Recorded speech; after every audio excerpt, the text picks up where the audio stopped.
October Public Works Committee meeting. Roll call, please. Chairman Lockwood. Here. Alderman Leahy. Here.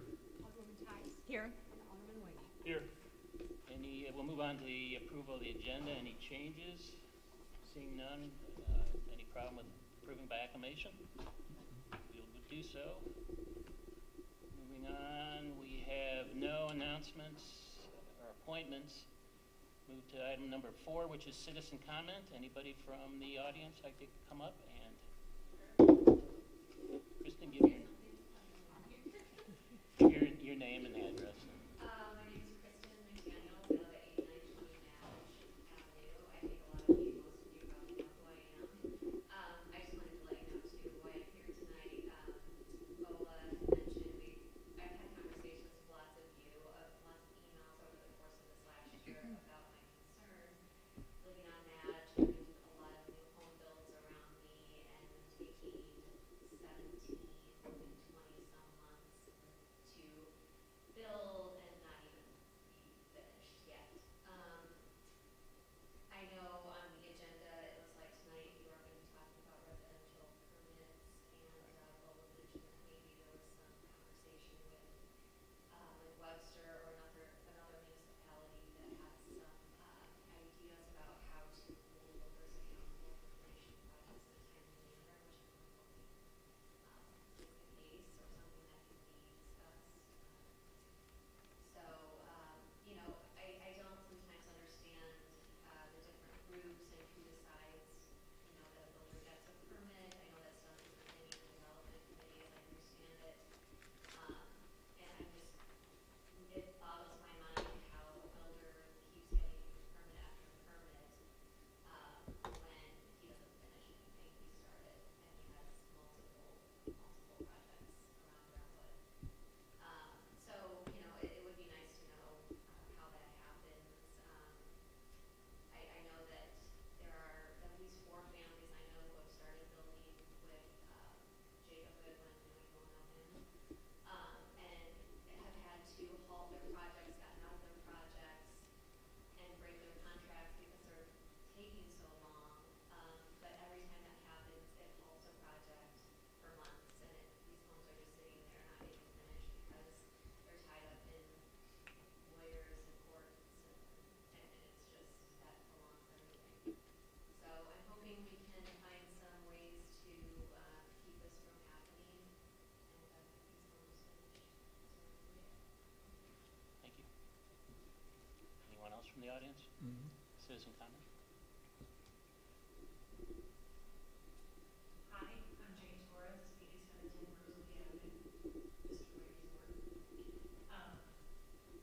In a similar vein, we on Rosalie have 4 houses that have been under construction. It's been 2 years. The second appears to be getting finished sometime soon. There are 2 to go, and it's my understanding that there's going to be a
know probably everybody has seen discussed on social media, and nobody wants to be, I don't want to be a bad person to people who want to build new homes. I certainly don't want to be against progress in Brentwood, but the expectation is that this body and other governing bodies are managing these situations for us, the citizens, and they're not being well managed right now. And it's made my life and the life of my kids have a really negative turn the past couple of years. Not great. From trees, who knows what's coming in runoff from these 100-year-old homes that are getting knocked down. We know there's gotta be like a little bit of asbestos, a little bit of lead paint, a little bit of that stuff coming into our soil. How could there not? And when it's every house around you, who knows what the impact is, and who's watching it, and who's measuring it, and who's making sure that the 600-year-old trees that get cut down are being replaced with something that's equitable for our environment.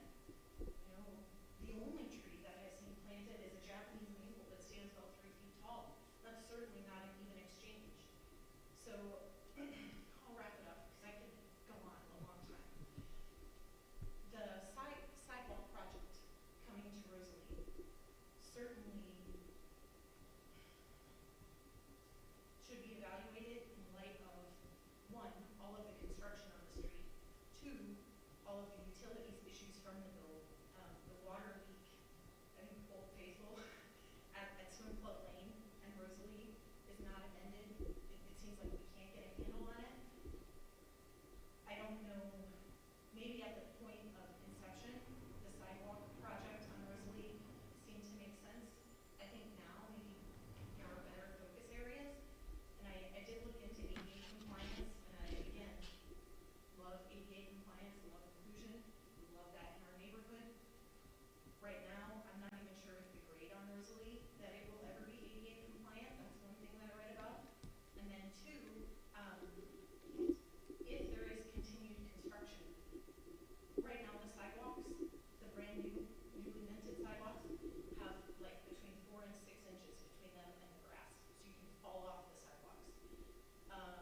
So should there be continued construction, I don't know that we have any guarantee that what they replace will be good or proper or useful based on the past 2 years' history.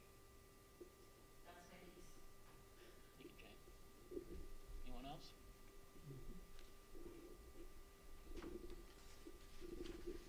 Mike Winfrey, 93, 88 Parkside. This is a recurring problem that's been happening and hopefully has been documented after several attempts to call inspectors. They were nice, they came out in a timely manner. They looked at the situation, which is we have new construction 2 doors away at 9876 Parkside. Brand new house, very lovely home. I have in my hand the plat that they have filed with the city. One is the existing plat, the other one is the proposed plat. From day one, when they installed their backyard, their system, their landscaping, there is nothing similar to what they did other than one tree that they said. They said there was going to be one swale. There are 2 downspouts connected to a channel around the perimeter of their backyard, as well as from the driveway that is sculpted to conduct all the water from the street down with a consistent grade that goes all the way down. So I basically I'm guesstimating 60 to 75% of the total hard surface runoff into my backyard. It crosses my neighbor's yard, it goes into mine. I wish you all could come over tonight. It would be a lovely night to observe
voiced their concern about it.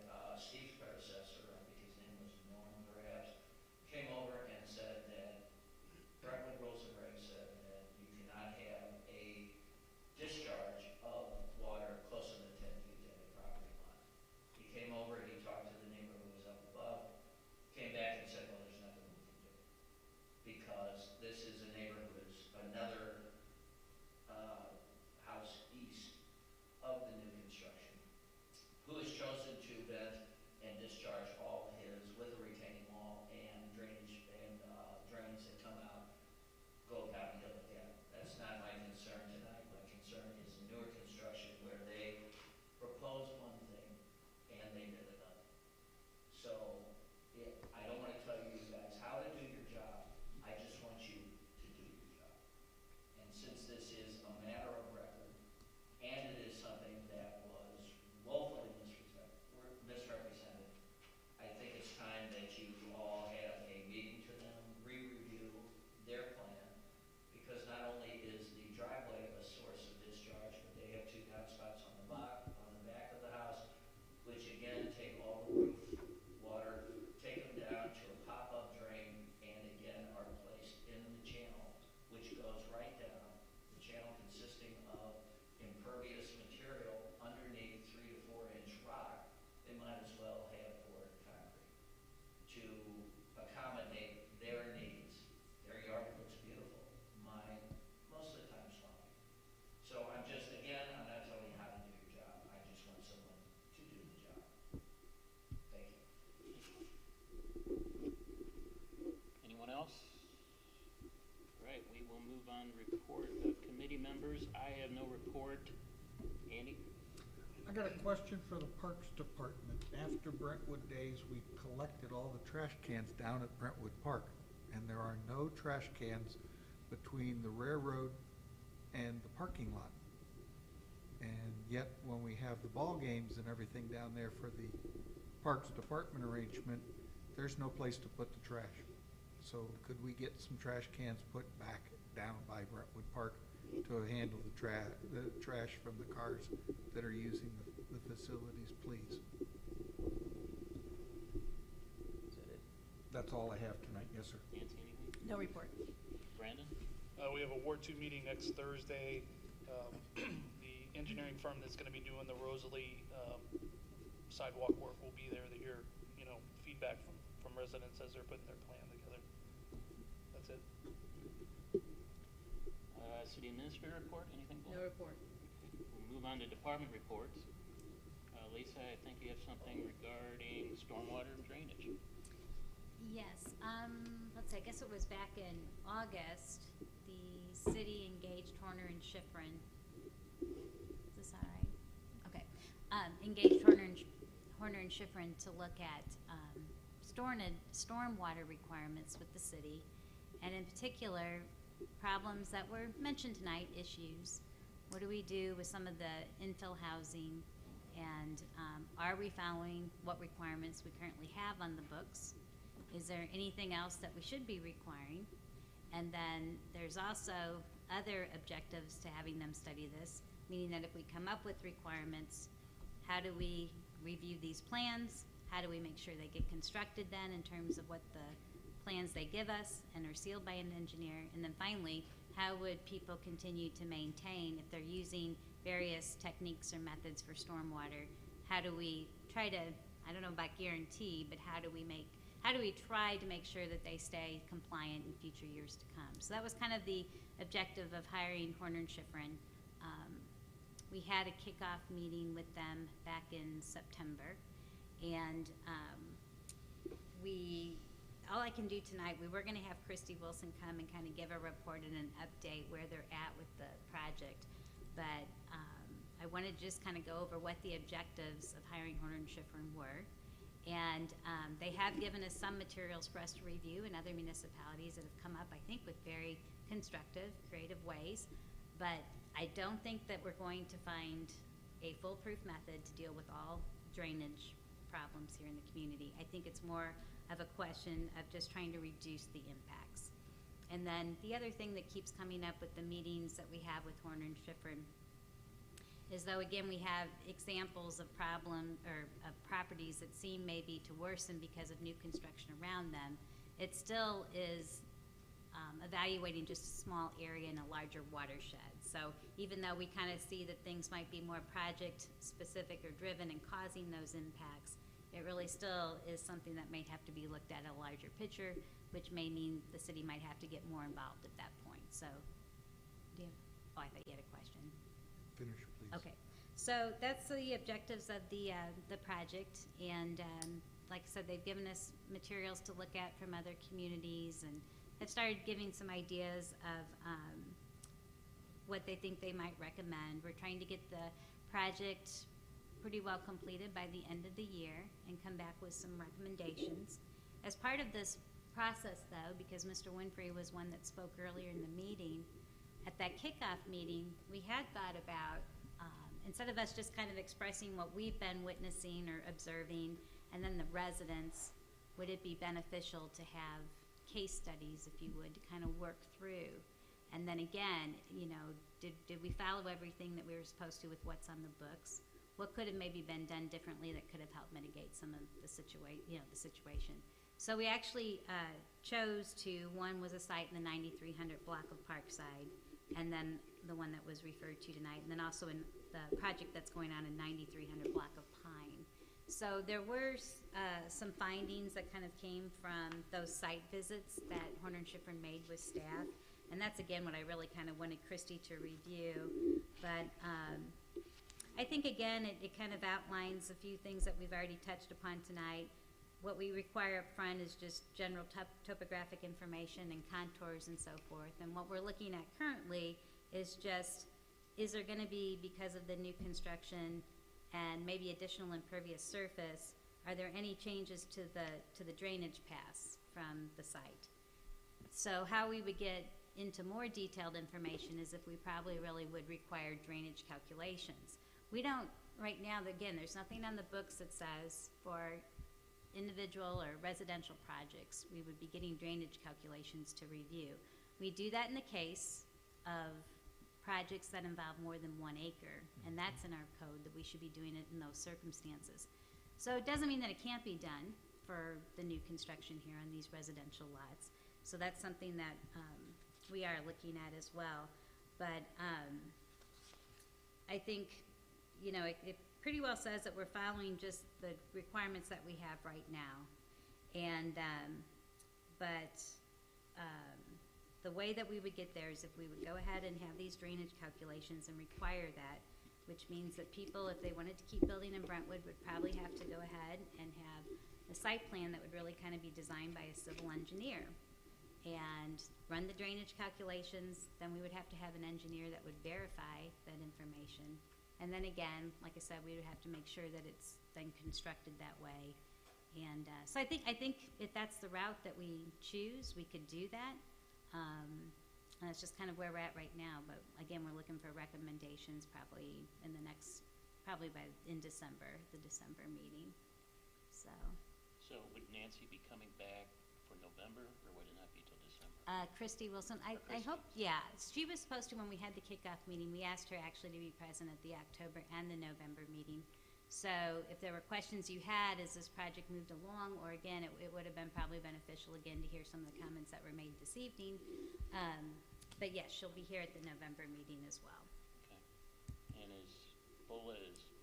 are legal working with you guys on Yes. this issue also? The city attorney is drafting language that can and that will be included in the guidelines.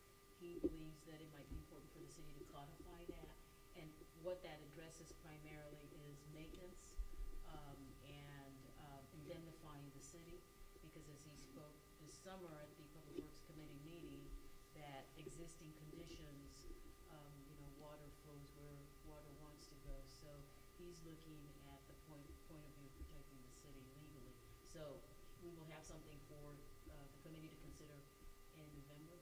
We have a draft and we'll present it. Any other questions? I have a comment that I was warned when I was first appointed that I would hear about lateral sewer, and it was not lateral sewer that I have regularly heard about. It is this issue of water runoff and new construction, existing, or newer sump pumps. So I applaud you for taking this on, and anything the city can do to keep neighbors from suing one another and to try to come up with some reasonable solutions both for the citizens and the city seems great. So thank you. I'll address mine at construction. Thank you. Thank you very much. Move on to, excuse me a minute, I guess Public Works report. Dan?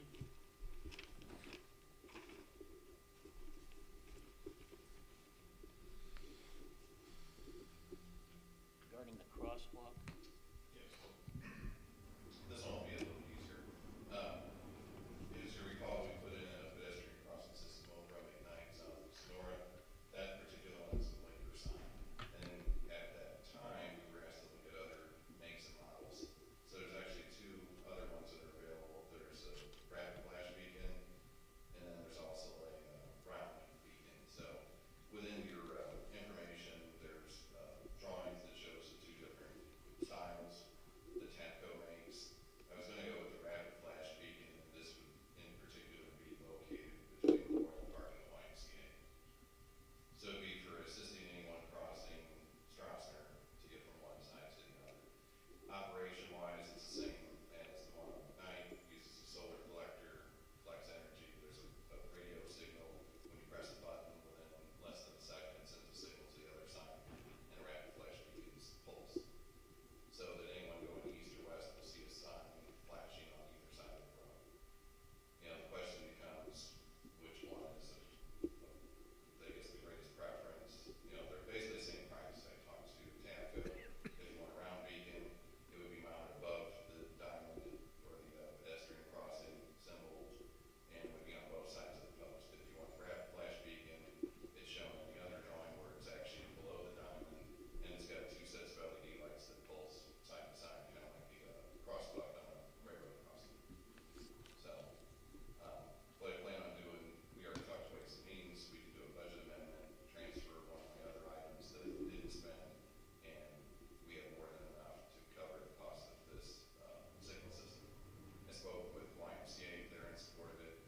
However, it's not on their property, and they're a nonprofit. They said they don't have funds for something like this, so it would be at our cost. Questions? This system has a blinking yellow light. Yes. How much trouble to make it a blinking red light so that the driver Red. cannot do red? Why? Red doesn't meet any TCD. I'm sorry? It does not meet the manual on uniform traffic control devices. It's not even an option. You can either do white or you do amber, but there is no red. Are we planning to put up street signs that advise the driver that while flashing they must stop? Can we do such? Do we need an ordinance to accomplish this? A yellow light to a driver means I've got to move before the red. I don't want that some kid hitting the yellow light, it starts flashing, starts out there, and I got a driver that misruns and runs it through. I want to make sure they do stop. Well, the other reason is that you don't put red on there is because Missouri law, and actually all laws, you don't have to stop. You have to yield to the pedestrian. That's why it's not red. Red is a regulatory color that means stop. Yes. I know there's Okay. colorblind wouldn't know the difference between it, but it either has to be red, I mean, it doesn't have to be red, it Or can white. be red. You can have red on a stop sign. Those actually can be blinking red or blinking white. Yeah. But that's a stop sign. It's regulatory. You must stop at an octagon. This you don't have to. All right. So we're going to put in this flashing beacon. Do we have a sign advising drivers that while flashing, they need to stop for pedestrians in the crosswalk? I There's believe signs such that a say sign must yield to exists on pedestrians in McKnight. crosswalk. There are some that say stop, but again, it doesn't actually follow the laws of Missouri if you use that one. I would Okay. recommend that you use the one that follows the statute, which is must yield to pedestrians in crosswalk. We do have those. Can we put, are you planning to put those in as part of this program? We can put in an advanced warning sign where you would put, you know, this diamond indicating that there's a pedestrian crossing ahead, and then on that same post, you could put, you know, just must yield to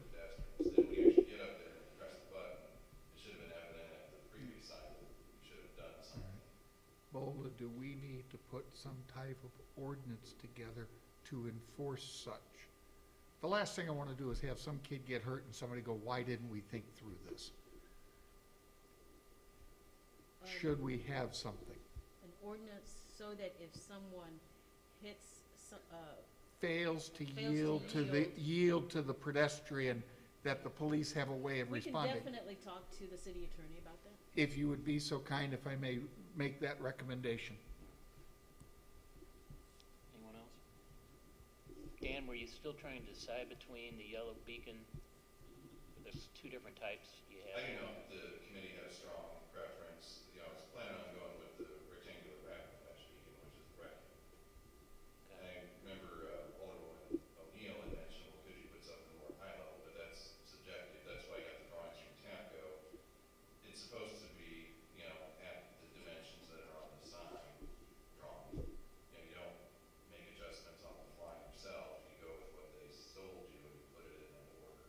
And it actually has pre-machined holes, so you would actually be deviating and drilling holes in this, because we're going with the decorative sign. So, you know, I would say you put it together the way it comes. But if you want just a round beacon on the top, if that's more visible, or you think it would be more visible. I know the rapid flash beacons, that's what TWM would propose for those mid-block crossings on Manchester, so I figured if it's good enough for that, it's good enough for Strasser. But, and we can do this as a pilot if you still want to try it out on that, would be part of the 2020 budget if we wanted to consider something.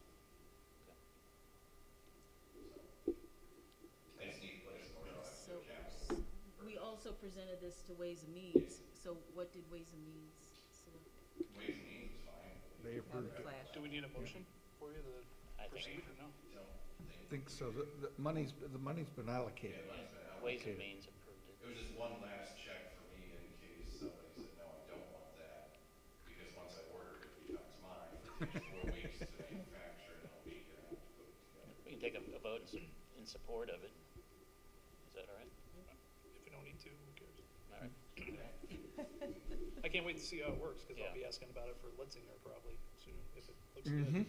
Right, because I thought, well, again, the blinker sign, the only pushback I got on that was that you can't always see it around the red of the sign. It's like, well, then we couldn't put any other options. But the radio transmitter means you don't have to run wires and all that stuff, so, Everything, yeah, exactly. It's Pulses above and ground. sends a signal across, and they work simultaneously within a millisecond. yeah, I mean, I'm talking about that little Litzinger, so maybe that might be a solution there, too. That's true. Litzinger by Rosalie. That Ueda? weird little street that, Okay, Yeah, that's yeah, huge. by the bridge. Okay. Thanks, Dan. Thanks. Thank you. Let's run with it. We have nothing on the consent agenda, nothing under old business. We'll move into new business. I guess, Lisa, this is you with the Arcturus contract. In 2018, when the city adopted the new comprehensive plan, if you recall, there were 3 particular areas that we had further study on, and that was the Manchester Road Corridor, South Brentwood Boulevard Corridor, and Hanley Industrial Court. And so within each one of these sub-area plans, as I said, we kind of got more to further details of urban design and improvements that needed to be made and how we would market and brand these areas. And we're ready to start Hanley Industrial Court identity plan. What it says in the comp plan is that the city should work with the key stakeholders. There is an active Hanley Industrial Court Association, so that would be a good place to start. And we have had meetings with them. They've asked us to come to meetings in the past. But we would work with this group and with Arcturus then to work on really 2 major things, and they're both detailed in the comp plan and the sub-area plan. One is we keep hearing for decades that the way Hanley Industrial Court right now, the way that the street circulation is, the addressing system down there, it's very confusing to most people. It's hard to kind of just navigate through Hanley Industrial Court. People can get lost. So anyway, that's been an ongoing problem for decades. So what we want to do is tackle this once and for all. And there has been a push by the association to get away from the Hanley Industrial Court affiliation with that, being industrial, and kind of have it move more to be a business park. So I know that they had interest in just taking the Hanley Industrial Court street name and changing it to the Hanley Business Park. Now, that might take care of a little bit of the connotation of industrial versus more of a business park, but it really doesn't take care of still the problems of trying to figure out a way to help with the addressing and the numbering system and make it just easier for people to traverse to and from. So we actually had worked with St. Louis County Department of Transportation. They have nothing to do in terms of renaming streets in Brentwood. This is totally up to you all. So this is city. But they do provide good guidance, and they also can still tell us if it's a street name that we're proposing to change, if we can actually use that name because of the other street names already assigned in St. Louis County. So for those reasons alone, it's important to bring St. Louis County people in, and so they're willing to help as well. And so if we're going to be changing the street names anyway, then we may as well go ahead and change the numbering system. And so what we will do under this program then is to then have all the new street names and the street numbering be on the county grid system for like dispatching 911 purposes. So that's another reason why we're doing it, is really from the public safety aspect. If we find it hard to traverse through there, it could be difficult for even responders. So again, if we're going to do it, we're going to do it right. So I think that's another reason why this totally needs to be a city-led effort, so that we can do the full extent that we need to, and not just change a street name, because I don't think that's really going to provide, provide us everything that we want to do with now the business park. So that would be one component of it, the street network and naming plan. And then the second part of this would be to come up with a brand profile. Again, the association and other businesses are saying this really isn't an industrial park anymore. It is more of a business park. In fact, we're getting a lot of personal services of all kinds that are now wanting to do business here.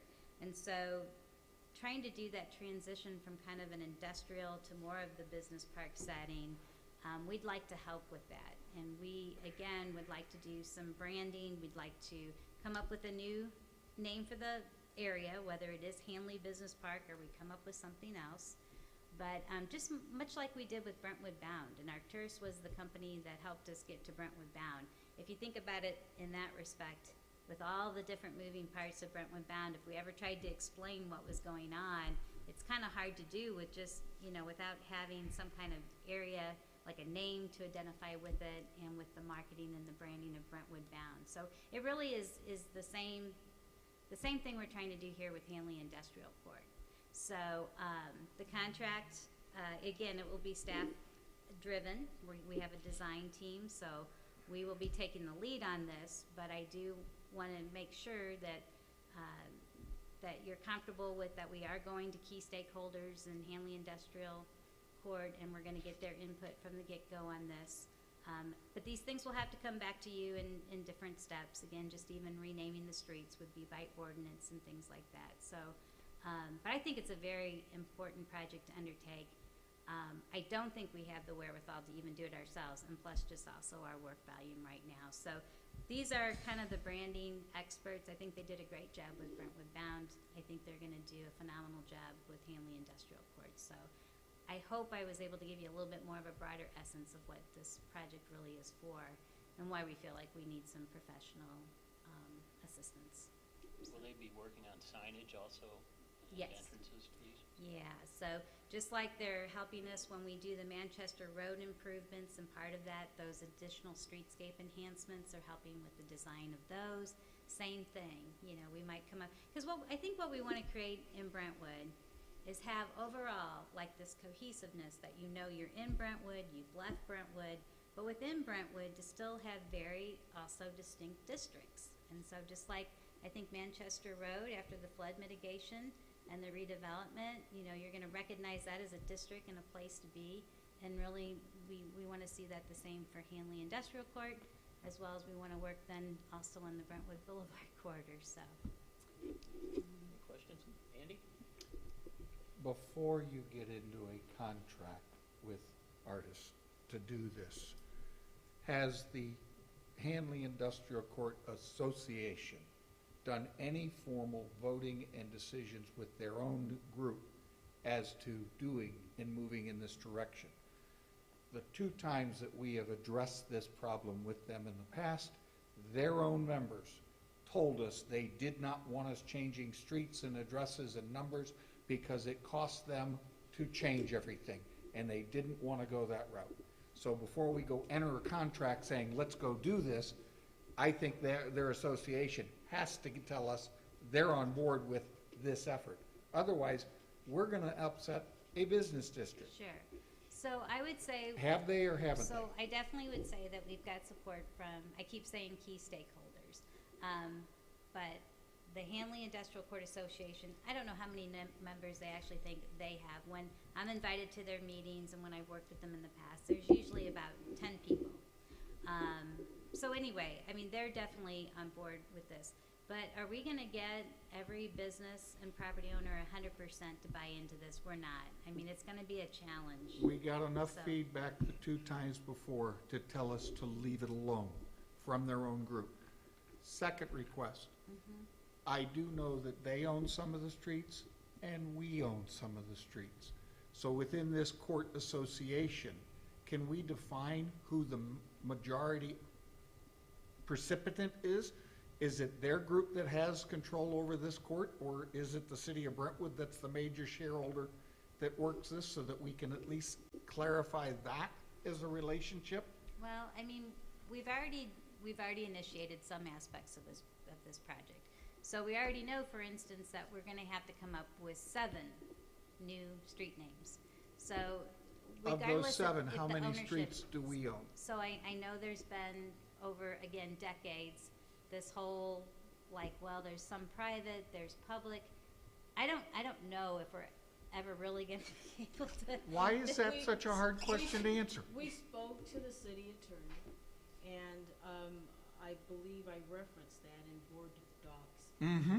He believes that the city has the authority to name the streets. Yes, there are private streets, there are public streets, but generally, when it comes to naming of all those streets, the city has the responsibility to do it. Is that the question? Is that the No, answer? What is that's, the no. question? Let's stay with Lisa's number. There are 7 major streets inside this court. Of those 7 streets, how many do the city have direct control over versus this is what the court association has as a private? I don't have that map in front of me, but we do have that information. Can we get that, please? Absolutely, yes. Now, you related that you've got things, again, in motion already without a contract in place, and this is the one that we had on the warrant list that we pulled off because it came in under the Brentwood bound way up here in the Hanley Industrial Court versus what we were doing down in the Brentwood bound arrangement. How do I keep them separate? We seem to be doing We are attempting to keep them separate by bringing this to the committee and then to the board. This has nothing to do with Brentwood bound. This is strictly Hanley Industrial. Court. separate and standalone contracts. Absolutely. Yeah. By going in this manner, you're mirroring, in a term, that Mayor Kelly used to do with the shops in Brentwood, and we did the Christmas ads that he had with who was the advertisement guy. And we argued at that point, yes, if we advertise and bring businesses into Brentwood, the city ends up with more money in the coffers through the sales tax. But is this something that we should be getting in bed with? Are we going to do it with the Brentwood Square group? Are we going to do it with the Drury Inn? Are we going to get into having to do promotions and signage and everything to help move the promenade along versus the... So I think the answer to that is, and this is why we would focus on Hanley Industrial Court and give it this attention. Okay. There is no, all the other retail areas that you talked about, really there's already something in place when those were developed. They have property managers that kind of oversee a lot of those functions, but that's kind of the issue with Hanley Industrial Court. Even though there's an association, Thank you. they don't have that same ability or that same tool in place. Well, what we found in the past, yes, they have the association. No, they're not willing to tax their members to be able to accomplish this part of the task. So the answer is they won't do it, so the city, you step in and take care of it for us. I'm not so sure that that's the best thing for us to do with city funds to work with if their own association should be doing it. And especially with us going into the Brentwood bound arrangement and looking to try to keep the budget lean so that we can accomplish the payoff of the $80 million in loans. And we're asking all the other departments to keep their capital expenditures and stuff lean. So if you look at this big picture, I'm looking. there are still development opportunities in Henley Industrial Park. Yes, I got some empty buildings. Not so much the empty buildings, other uses. And that's why it's important to brand this industrial park, or whatever the name is. Mm-hmm. Just the other day, I was talking to the city's on-call traffic engineer. And in the past, I'd go to him and brainstorm, what are some of the other projects that, you think would be ideal? So he has suggested all these pedestrian improvement projects that we have worked on and have been successful in getting awards, grants for it. So, as you know, there is a, the Metrolink station that was never built in there. So, it's There was called a a kiss and ride, a possibility for a kiss and ride. So that could open up an opportunity for apartments, condos that are very close to the Metrolink. So there are future things that we are going to want to partner with those property owners on. This is very minor when you look at it in the whole, global scope of it. What is the amount? $16,000. And the leadership is working with the city to accomplish this. Also, they did contribute money towards that pedestrian improvement project. Yes, So, the one on Strassner. Exactly. So, and we had phase 1, we had phase 2. I just want to encourage you to just look at the scope of this and the potential for what we can do further in comparison to $16,000. But Bola, I'm not opposed to that part of it. I'm opposed to this association over the years wanting something, but no, we don't want to pay for it. You all step in and do it for us. And I'm going, no, this has got to be a partnership. It's interesting, when we go to them for these pedestrian projects, there are individual property owners there. They too remember how the city has treated them in the past. And when they should be granting us for temporary construction easement, $1, And we got hosed. they make the city pay. Mhm. So at some point, we need to work towards having a better relationship that stops all this back and forth into the past. And, this person upset, that person All upset. right, you're back to my original question then. Have we had a formal discussion with the association and they with their members that if you're looking at changing all of their addresses and everything, that changes everything that they've got and all their marketing to the point that they incur a cost? If in the The past, first part we've of been your- told by their membership, The first they part are of not your excited us sentence, doing it. They have agreed to that. We have never brought up, other than the fact that the city's paying for it. We've never approached them and said, you pay for it. Not the paying.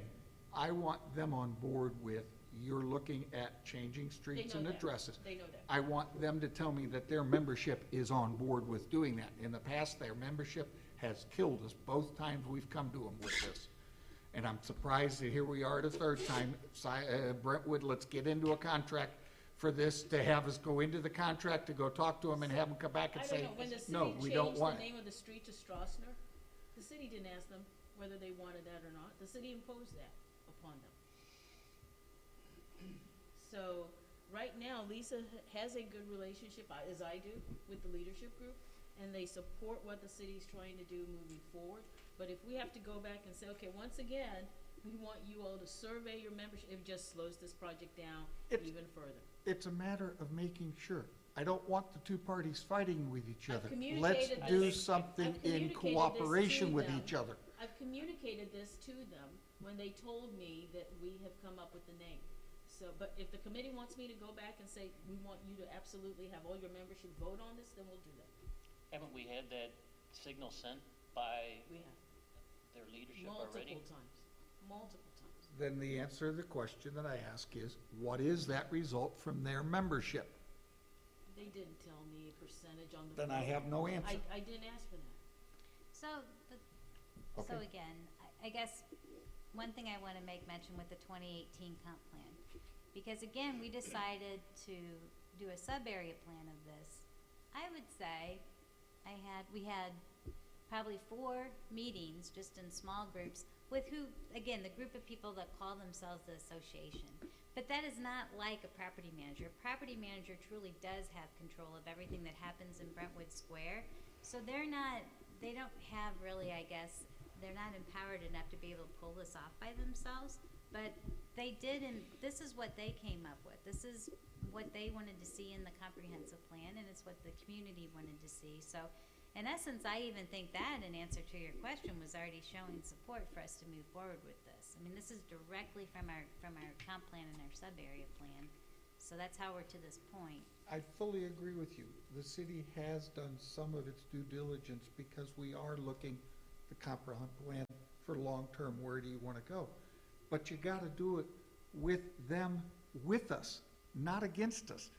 And if it's so hard to go ask the question and say, this is where we think we want to go, if we go this route, this is what it might entail, is your membership on board with it? Having that answer before we go sign contracts to people to hire to say, let's help promote all this, because I'd hate to sign the contract and then, sorry, the association doesn't get on board with us. We can find that out before we sign the contract. That's just planning. And I think it's not a tough thing to go do. You think their association is just the regular 10 members. Don't they have a list of all of the businesses in the court that are part of their program? They don't keep that list. They get that So- list from our business license records, because again, they're not organized to the point that they have records like that. So, Thank you. Dan, could I put you on the spot a minute on the streets?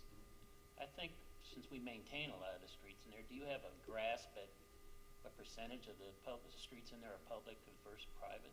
I'd say more than 90% belong to us. We do have, there is a map, I can't remember who did it, it was CDM or It was CDG. They okay. did it in 2011. Yeah, there are a few little stubs that are private. Okay. And then there's one I remember was indeterminate, you know, they didn't know who recorded it or if it was ever recorded. All right, thanks. So like Strossner proper and then like where we are here with this section of Hanley Industrial, that belongs to the city. I'd entertain a motion to forward this to the board. So moved. Second. All right. Could I make a comment before we vote? Oh, sure. So one of the people in the contract who works for Arcturus, I have been acquainted with for a number of years. I didn't have anything to do with this. I didn't know it was coming until it came on the agenda, but I just wanted to say that I've known this person for about 20 years. Good for you. All right, all in favor, say aye. Aye. Anyone opposed? Opposed. Got that, Shelley? Move on to the exciting world of recycle bins. Dan, I guess this is you.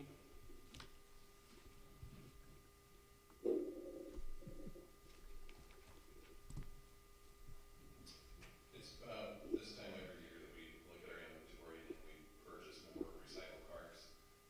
This is something we're able to typically get a grant for, and in this case, we did receive a grant last year for the purchase of carts in 2019. So, based on previous invoices, we were paying in the low 40s, so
in your budget, do you also have the stickers that advise the user, hey, we didn't get you this time because you need to do a better job of conforming to the recycling? City Is that Hall in your actually cost? makes those for us, the Okay. recycle stickers, and we looked at, and we actually purchased some that were for trash Mhm. and yard waste too, just because it seems like the recycling stickers have had an impact. Yep. Good, bad. It seems like the education part has taken Good. effect in most instances. You know, people say, why did you get rejected? And it's, hey, you guys plastic bags, if you take them out, we'll come back and get it. So again, we'll buy these, this will replenish the majority of our stock. We use a little over 200, 250 a year, just depends if there's a lot of people moving in, or if they become defective, you know, they crack over time. You know, they have UV inhibitors, but it's still weathering, sunlight breaks them down. We don't expect people to use a broken car, and we provide them for recycling. Motion to approve Auto Engineering Systems bid of $10,095 to go to the full board with a first and second reading at the next October meeting. Can you make that a resolution? Is it a resolution? That's what they're asking for. Okay, resolution then. Does anyone second? Second. All in favor, say aye. Aye. Hey, Dan, while I got you up here, how you doing on those bins that we got from Brentwood Forest, the recycle bins that are? It's funny that you asked. I had to reach out to the original manufacturer because we purchased them from Home Depot last time because they were like a lot cheaper per part. Home Depot, whenever I researched, it says discontinued. I thought, well, maybe that means that they don't handle that manufacturer and that particular one anymore. So then I called Global Industrial, which was the company we bought from before. Global Industrial said the same thing. They don't have them. They suggested I reach out to the original manufacturer, which is Orvis. So I sent an email this week to Orvis to see if they could still manufacture those. It's still on their website, so I'm assuming that it's still a viable. Everything is the same. It's 12 gallons, and I think it's like 27 inches tall. But that little green card with the little snap closure is on their website. I'm hoping they can still make it. If not, I might have to go with a different option. It might have to be a little bit bigger because there's like a 20 gallon, but the difference between 20 and 12 is significant as far as the height. Because I'm trying to keep the footprint compact for Brentwood Forest since they have a limited square area size. All right. So we'll be getting some of those too. It's like, it's just a matter of, if they don't make it, then I need to find option B, which is similar. And then I'll probably have to bring it back to Brentwood Forest. All right, That was it. thank you. All right, 10C, which is the residential building permits. Guess that's you, Lisa? Yes. And I guess this is kind of new for us, and we're going to get a little education on what we do now, and then later on, what we could do to make it better. Yes.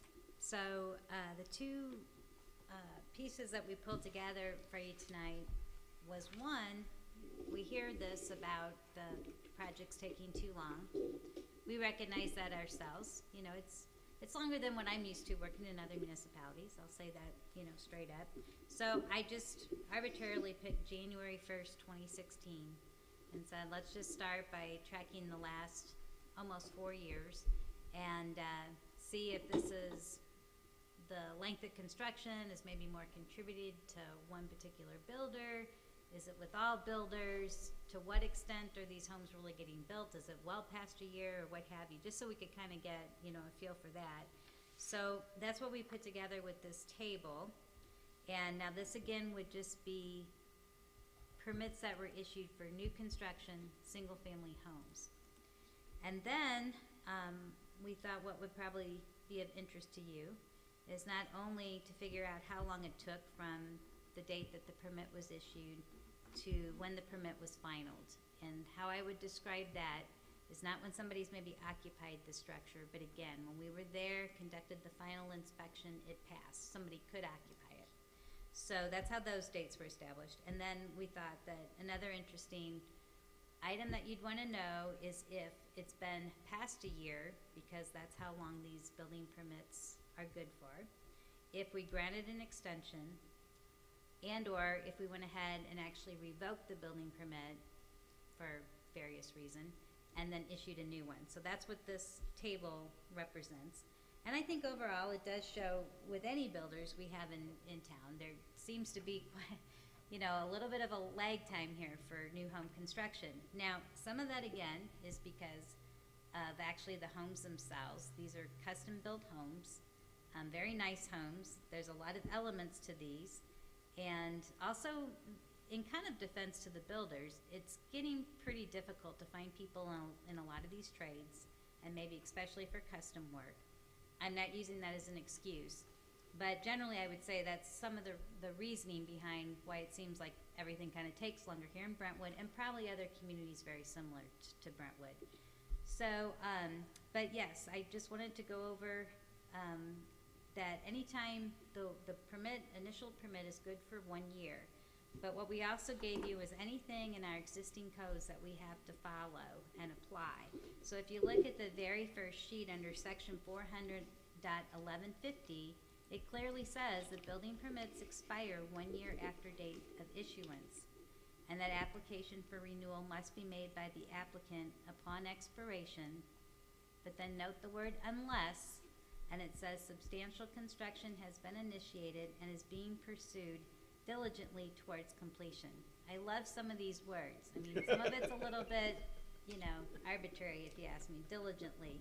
But so how do we measure that? What are we currently imposing? What in our estimation does that mean? That is if we still see contractors on these jobs, if we still, especially from the exterior, can see that there's been progress made. And I want you to know that we don't have a lot of new home sites, although they cause a lot of issues and problems, it seems. We don't have a lot of them. So we go past these to enforce the job construction sites themselves. We don't go past these houses when only we're called out to do inspections.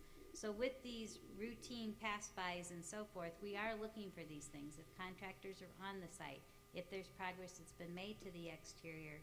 And then another great parameter, I think, is if they're still calling in for inspections. And they have to be ready for inspections. You can't just pick up and call for one in. You have to be ready for it. So if we're still conducting and able to complete inspections, those are the parameters we use to say if the work is still continuing. So I just wanted to kind of clear that up. So there's not this automatic that if a year lapsed that they're done, because that's just not the case the way our current code is written. So then, I guess to kind of go through some of these, and I know it's getting kind of late here, but to go through some of these other sections of the code. I mean, this is it. What I gave you, maybe these 7 sheets of paper out of both Chapter 400 zoning and Chapter 500 building regulations, this is what we have to apply.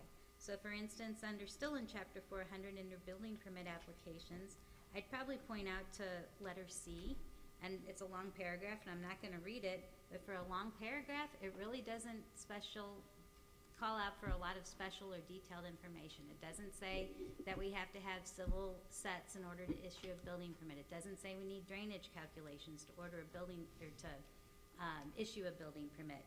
So if you read through it, it's very general what is included with their site plan. It does have to be a sealed drawing, but it can be done by an architect.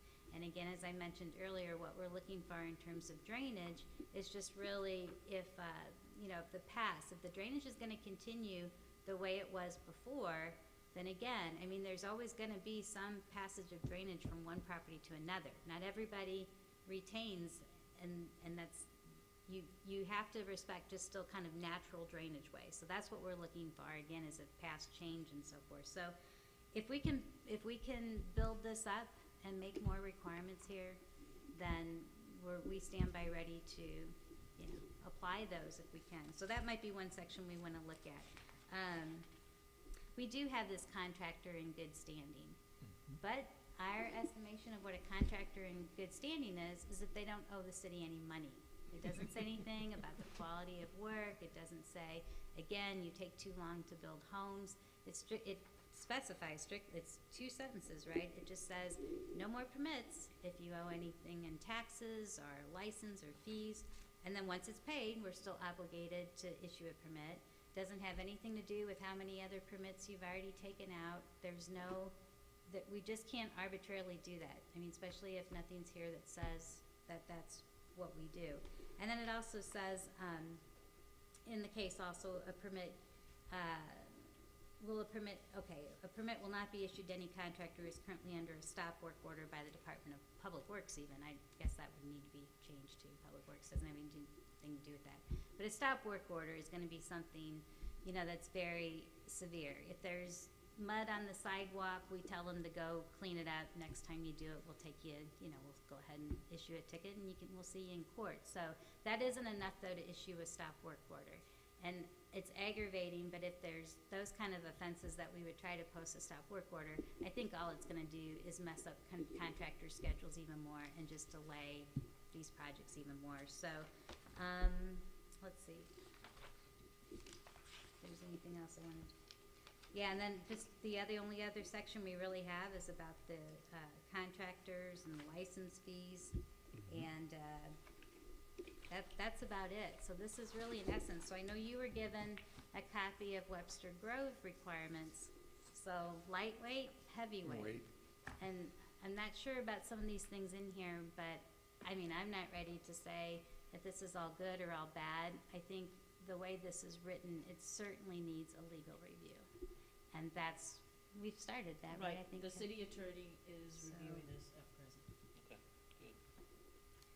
Lisa, can I just ask on the spreadsheet, you've got, let's just take the first one where it says permit issued date of 8/25.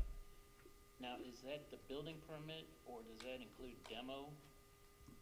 Isn't demolition permit separate from a building It permit? is, and that would be actually the building permit issuance date. So the demo could have happened before with that, and we didn't track it on this particular sheet. So, but that is, you know, again, the demo part of it could be considered part of the construction process, if that's But that's part of the length of time of the build. exactly. So that's a good point. It makes it longer. Any other questions? Andy? Lisa, help me make sure that we keep it all in a consistent focus. The city of Brentwood does its own inspections versus deferring inspections to St. Louis County. Normally, when your department receives a request from a contractor to have an inspection, electrical, plumbing, gas lines, and the foundation pours are the 4 inspections that we do. And we do roughs on those, and we'll do finals, Finals. so, yeah. When they call for, I need an inspection, what is the city of Brentwood's turnaround time to get someone out there to accomplish that work? So I would have an answer for that, but I'm gonna turn it over to the building official. Thank you. Steve? I lost my power. There it is. Steve, help me, please. Okay, we typically make inspections within 24 to 48 hours Of the request. of the request. All right. Which doesn't seem to hold too much up for delays. But we have a couple contractors that may have gone 1, 2, 3 weeks with no activity going on. It's not fair then to blame that delay is because we haven't done our job. It may be something within his structuring of his crews to get in there to do something. I would say typically that's true. All right. Since I've been here, nobody's waited 2 Super. weeks for an inspection. I'm just trying to paint my frame here. In your rough estimate, because I'm catching you cold turkey, your inspectors go out and they take a look at it. How often are you finding, sorry, I can't sign off on this, XYZ needs to be done before you can move to the next step?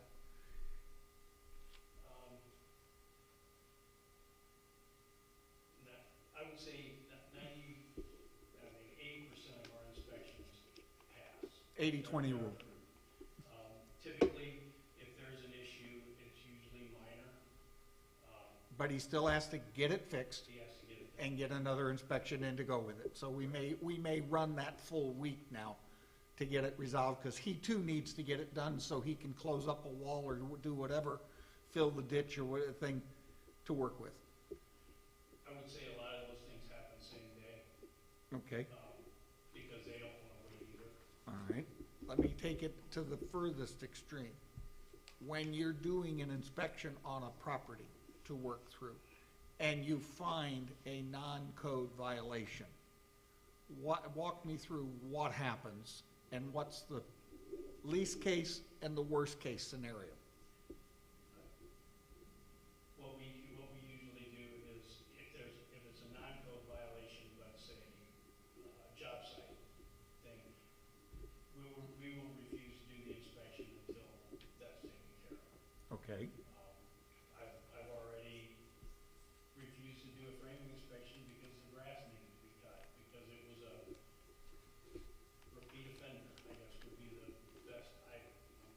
So we're attentive to that. Certainly was within my bounds to do that, but that's the way it happened. Okay.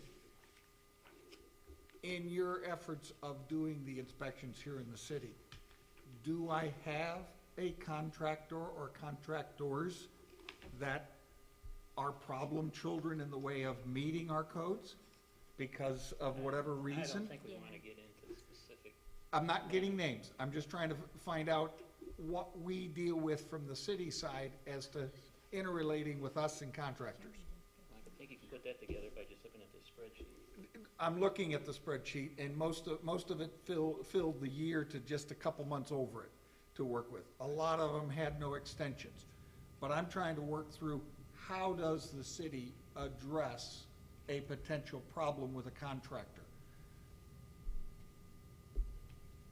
I'm not quite sure what you mean by. Do I have contractors that come to us looking for permits that in past we've done work with on other sites to find, I've got a problem contractor?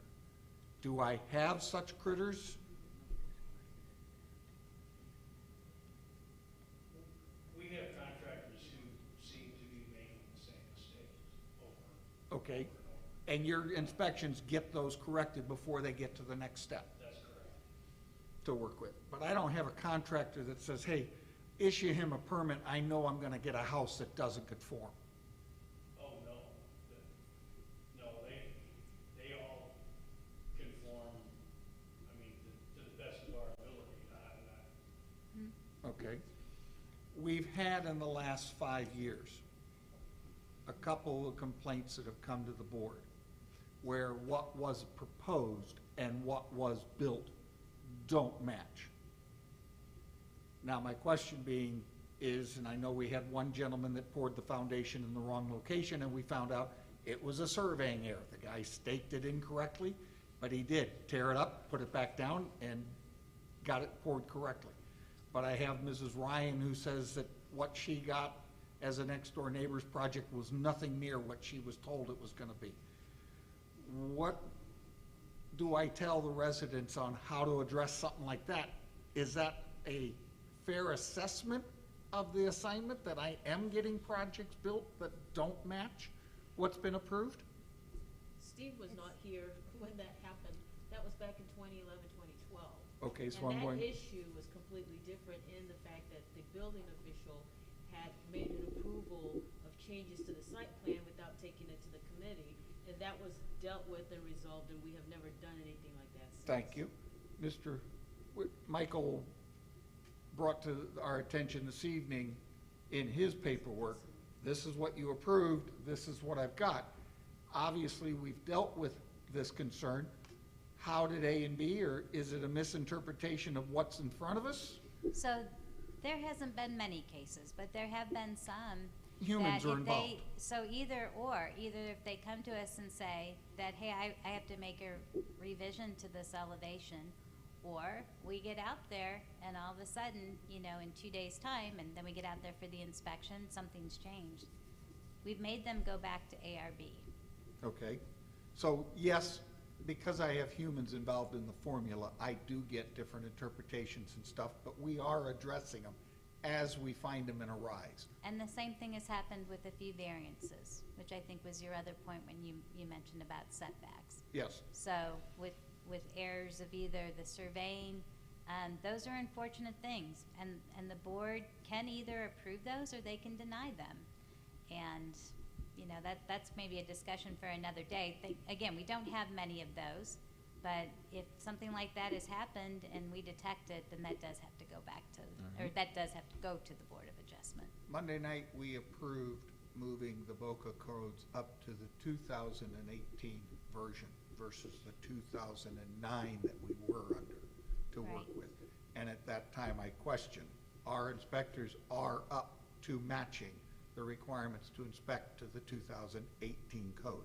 Yes. Now, that doesn't take effect until a new permit is pushed out there right now, correct? Correct. So we're working it's from that end, but it's not as though we are ancient history way behind on, gee, our codes are out of date and we're just not paying attention to things. We are staying with the industry and keep moving forward to to get there, and we spend the time to make sure that the inspectors are brought up to speed to Correct. work with.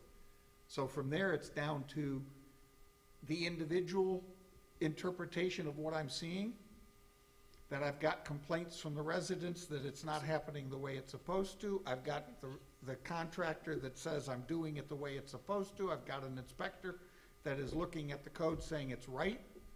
So I don't really have anything more than an emotional, just inner reaction between. Are you talking about things that wouldn't meet code or changes to things like elevations? Like, How do these appearance of the problems home? I'm occur not and we sure. don't seem to be addressing them? Again, are you talking about code infractions, or are you talking about changes to the exterior of the house? Because those would be different answers, that's why I wanted to, I'm trying to paint a frame as to the complaints that we're receiving. City of Brentwood, you've got your codes, why aren't they being followed?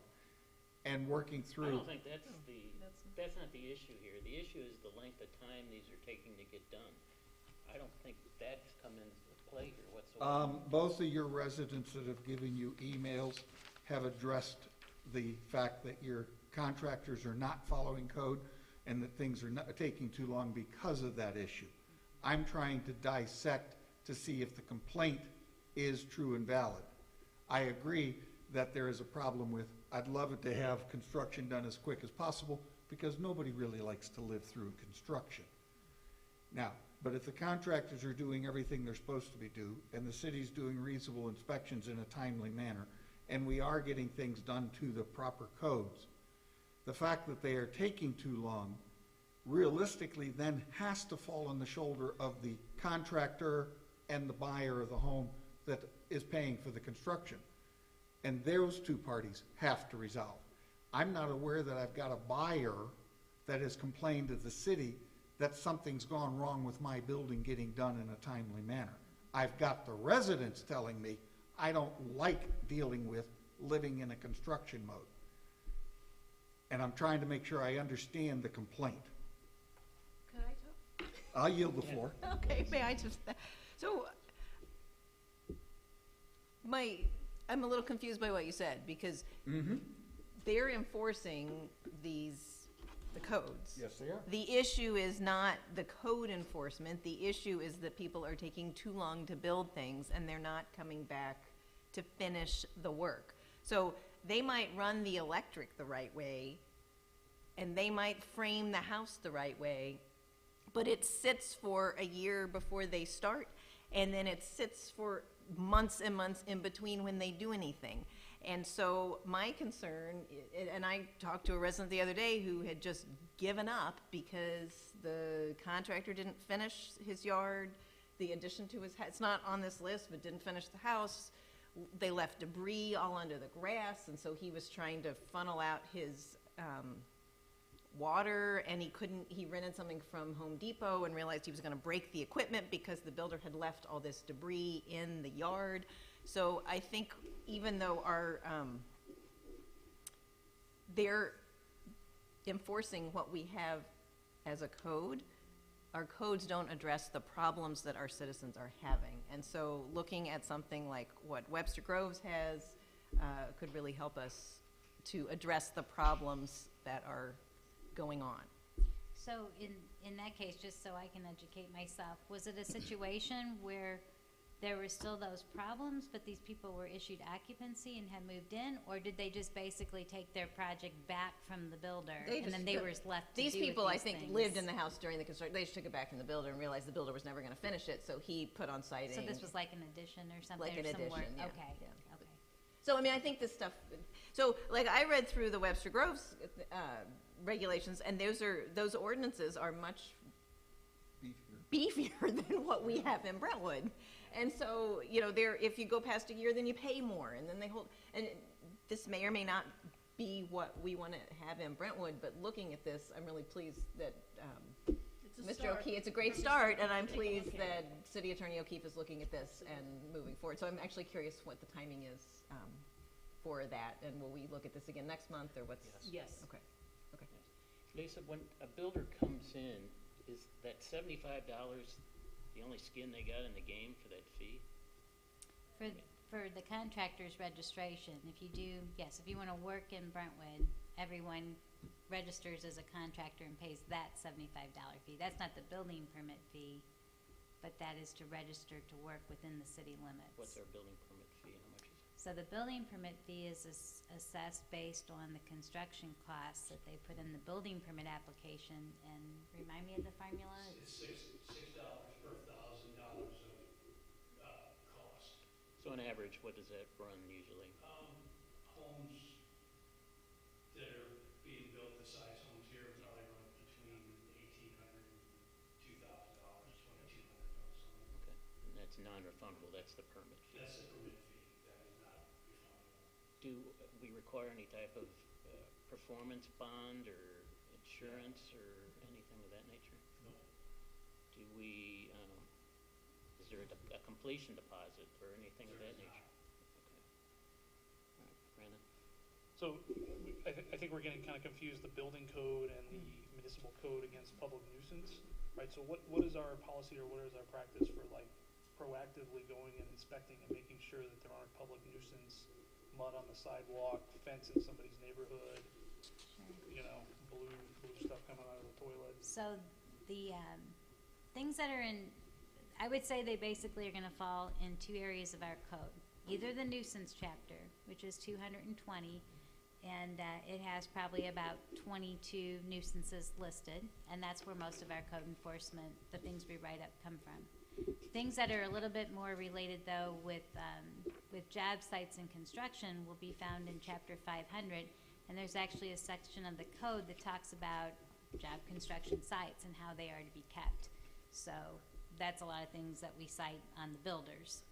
But do we actively, you know, have a rotation or, you know, where we're sending inspectors to proactively go look at these sites, or are we relying on neighbors to call in complaints on this? I feel, again, we don't have such a large number, and Brentwood is not that big. I mean, we get down streets, all streets regularly.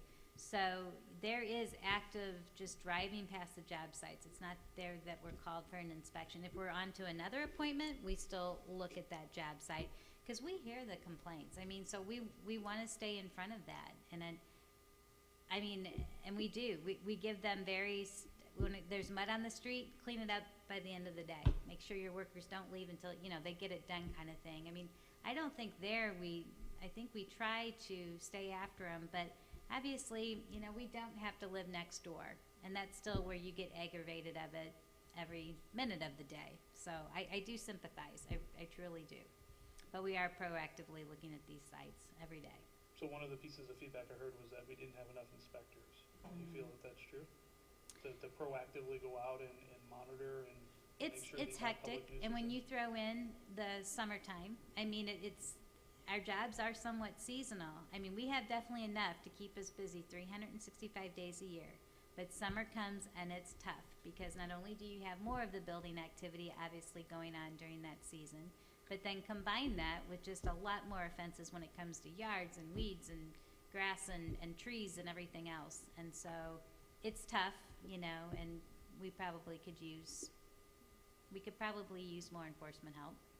Is that an opportunity that, I mean, I could see not wanting to staff up a little bit more and then have people sitting idle during the winter? Are there, you know, companies services that we could hire? So here's the thing. So, you know, again, I'm saying our work activity is seasonal, but our department has things to keep busy throughout the year, because when do we have time to go ahead and regroup and look at our codes and say that the codes could be improved? That part probably does take a backseat, and that, you know, it's not fair to the residents either. But when you are actively just doing the day-to-day stuff, it's hard to set up these projects sometimes. But all of our codes need to be reviewed, and thankfully we at least got our building codes very close to being adopted, so we're excited about that. But it's tough, you know, so. So is that something we as a city should look at, maybe more resources in this area? I mean, I'm kind of anticipating more of a flood wave of more houses. When Brentwood Bound is done, there's a whole section there that is probably gonna be ripe for infill housing. I mean, Yeah. Are we preparing for that? Should we be hiring more people? Should we be, you know, budgeting for more people in the future? I have actually gotten information together for this upcoming year for consideration. Is it an increase? It is. Okay. It's to take our half-time are part-time and make it full-time. The other thing though that's just almost, I don't know why this always seems to happen here in Brentwood, but since I've been here in 2016, I do feel for some of these streets. This is like the Lewis thing when I first started. There was like 5, 6, 7 brand new homes on just that 3-block stretch, and it just stressed out that street and that neighborhood. Then we moved over to Madge, and we had all of this. And Rosalie now seems to be another hot spot, but They don't seem to be speckled around, they just no, I seem to wish be I wish they clusters. could. I wish they could just somehow just be more spaced out, but I guess it's the streets where everybody wants to live. Yeah, and I think what residents are asking us to do is we see that trend, so what do we need to do, or what can we do to stop that from happening again, right? What's the fourth one? How do we stop that, I guess is what the request is. So again, I think we need to probably start, we've talked about that, we're just gonna be more inclined just to start issuing summons to courts right away. We talked to the judge about that. We said, what's gonna be your reaction when we put people up there that are either working outside of construction hours or are the ones that keep leaving the mud on the street? But I think we got good feedback from the judge. So, it's gonna be probably more the aggravation of them having to come to court and then paying the fine, but we're ready to move forward with that. We do a lot of babysitting, and again, going back to resources, we don't have time to keep reminding the contractors to do this. And then the other thing is we feel like we get some resolve with a general contractor and their subs, and it's like, oh great, we know everybody here, we know the foreman, this is perfect. And then all of a sudden they can't keep their subs, and then all of a sudden we're seeing new guys on that job site that we've never seen before. And then well, we didn't know those were your rules. Well, yeah, they are. So then you gotta start over again. So, but yeah, we'll keep trying, and we are hearing what the residents say. We do have sympathy for, especially these streets that are really stressed. I mean, it's just kind of, I don't know. Andy? We do a welcome packet for a resident who moves into the city of Brentwood. What documents go out with the work building permits? Do we give them a section, a copy of the codes that are particularly, these are what we need to make sure, or this is how we do our inspections and what you need? Is there some type of informational sheet that goes with that permit? We did put an extra sheet together, because that was something, I'm not sure if it moved through Public Works. I think it was during the time, though, that with the construction hours, because then that was just And a the prevalent. nuisances? Yeah, and so we've got an extra sheet that we put together, just really, again, with more of the basic things that we run into. And then also, if people still, read the newsletter, we try to do the quarterly reminders in there as well, but now builders aren't gonna really see that. The residents then become more educated as to what the expectations are, but it's not meeting the builder. But I can tell you, since we've gotten more into MyGov, because just like assuming these building codes will be adopted, one great thing about MyGov is everybody on that contractor's registration list now has provided an email to the city. So, because I think our contractor's registration list is it over 400 now or something like that? 500.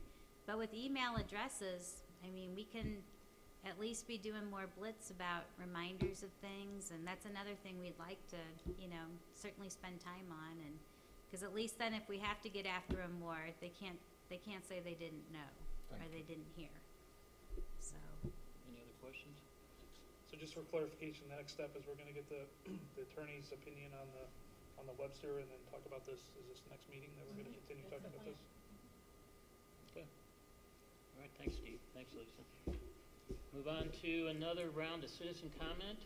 Anybody like to step up?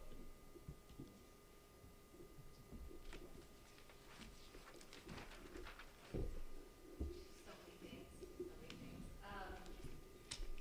I very much, first of all, want to say I very much appreciate you looking into our codes, and I think that anyone would see by looking at our codes compared to Webster's how lacking we are and what we really need. Because you keep saying the contractors, they're not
There is no acceptable time.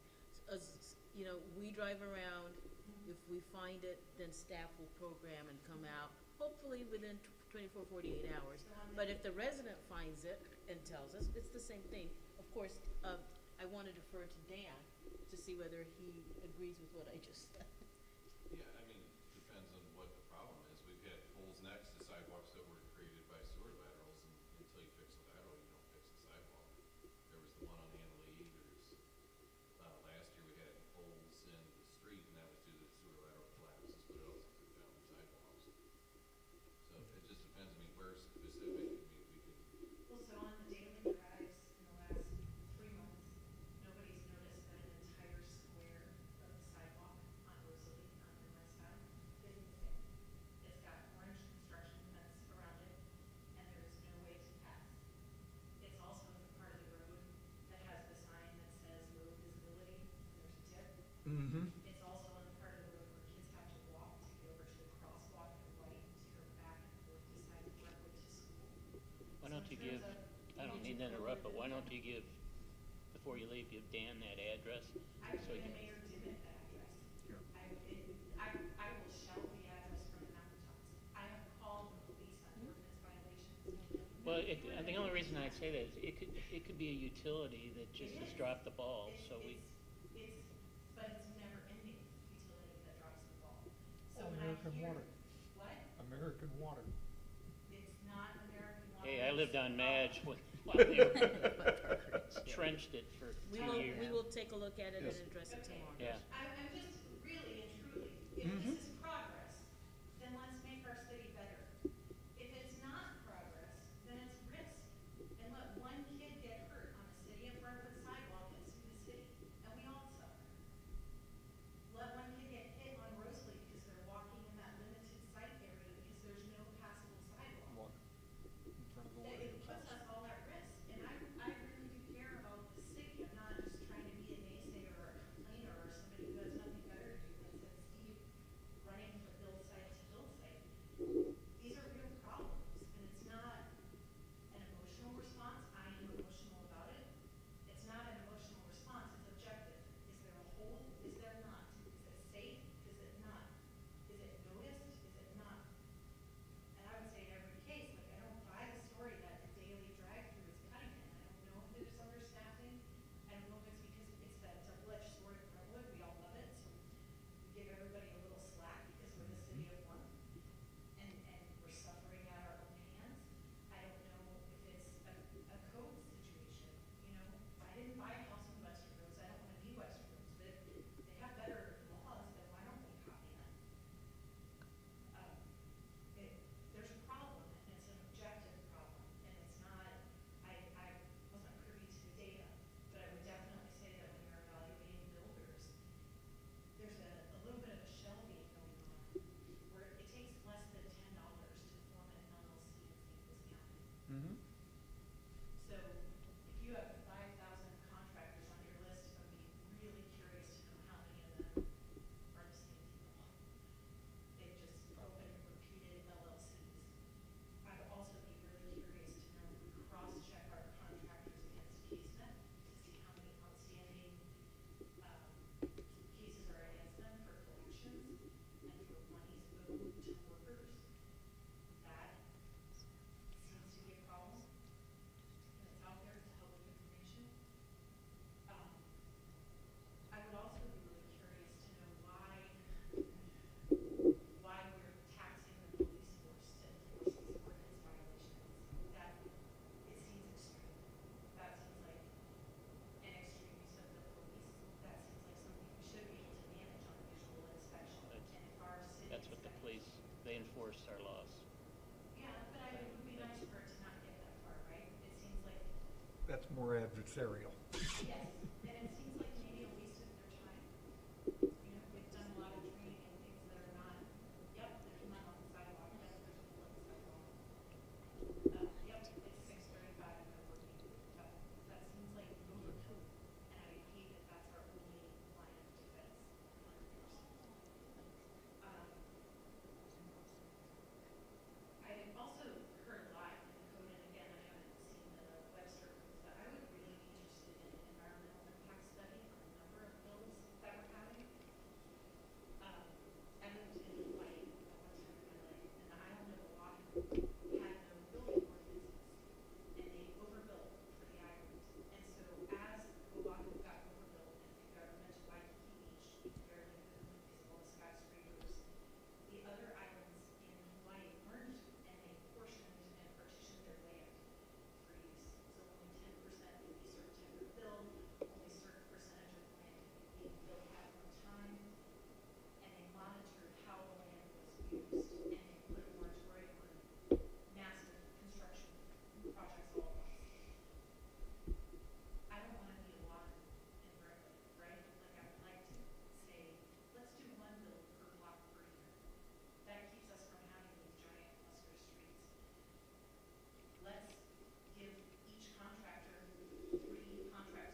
gonna be given to the attorney. Okay, and then from there, what? Now, Okay. what does the attorney have to do with coming out, looking at the site plan, seeing the misrepresentation? When, I'd like to know the whole process, because for the last year, I've been calling and calling and calling. Well, if I've had that's- numerous visits from your inspectors with no response, no letters, no calls, no nothing. So, in the spirit of due diligence, what am I to expect? so in conversations I've had with you previously, Mm-hmm. I said we would check to see if there were any codes that weren't applied, or if everything was applied per our code, that if there still was a way to try to sit down with you and the neighbor, we would try to help facilitate conversations to work some things out. This is what they submitted. What is in place now does not match this, particularly in terms of drainage and the disbursement of water. They have decided to continue the channel. They have also put in underground conduits with pop-ups that spill into the channel, into the neighbor's yard, and directly into my yard. This, I would think, would be a violation that would be immediately reviewable, We and understand. something can be We done. understand you have an opinion about it, so I have an we are opinion, having I a also look have into it. 2 or 3 times leave that before, nothing. When do I expect something? Well, I think you said it's being taken up with the attorney right now. Yeah. That's the only answer you're gonna get today from Right. us. So how long should I expect from the attorney? I don't know. Is there gonna be someone come out and actually do sketches to show the attorney perhaps? Or is the attorney gonna come over? If that's and what take a the look? attorney advises, so.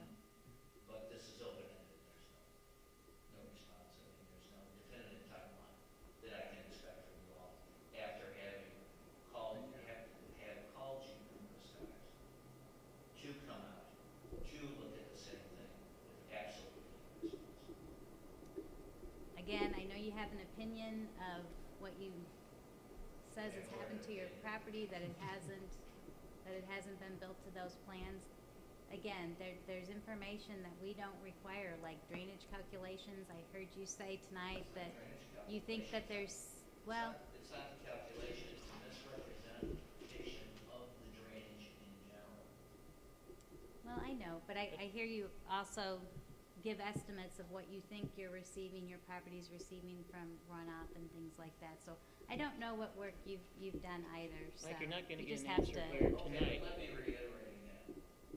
This is cut and dry. This is a drawing of a existing, of a proposed, and the proposed that they proposed was not what they installed. Pure and simple, and from the very first day, because it did rain, probably like it is right now, and we had a problem the very first day, I called Norm, I believe was the previous inspector to use. Neil. Neil came out, saw the situation, absolutely nothing. I got no response from the city, I got no response from him, I got no response from anyone. This, I would say, because it's on paper, it's cut and dry. This is not an application of codes, this is a misrepresentation. All right. Well, Kevin's looking at this? Absolutely. All right. He's looking at it. Any idea of timeline, Will? Accept it. No, if you can share, Lisa has your contact? Yes. So I'll try to contact you tomorrow to give you some sort of estimate. Please. Okay. Okay, thanks. And you guys, you need a lot of help on this bill, because I would look to Frontenac, Ladue, even though they have larger property sites, usually 1 acre or more. The same thing should apply. You should be able to look at a formula of impervious surfaces to the drainage areas, and also make anybody over a certain calculation to supply some kind of relief of their own drainage, whether it's retention pool, however it may be. You got to restrict this. Thank you, Mike. Andy? I'd like to address Jane's request on why we have the police helping us enforce some of the codes for both construction You and can make it nuisance. quickly. When we redid the nuisance section about 5, 6 years ago, we added and allowed the police to get involved because we realized based on our time elements of when constructions would start and stuff, Okay, they would, we're gonna, yeah. Okay. They would be the ones that would be here for the city to help you enforce it. We also do give them police discretion with a hope of, let's fix it as quick as we can versus paper to move it through. And we knew, yeah, but it also gave a chance to try to get a quicker release versus call me on the weekend, nobody's here, so you call on Monday and it's too late and nobody can help you. That's why we wrote it in that way, so that we could try to get you a quicker answer and maybe resolve the situation amicably, not adversarially. entertain a motion to adjourn. So moved. Second. All in favor, say aye. Aye. Thank you. Thank you, sir. I don't want that with them one time, so we've had all these meetings and then, yeah.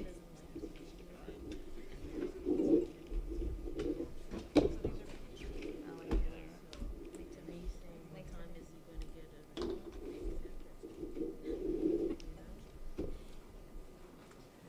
How's your foot doing? Better. We're gonna have to put stricter stuff that's coming down. You had dinner, sir?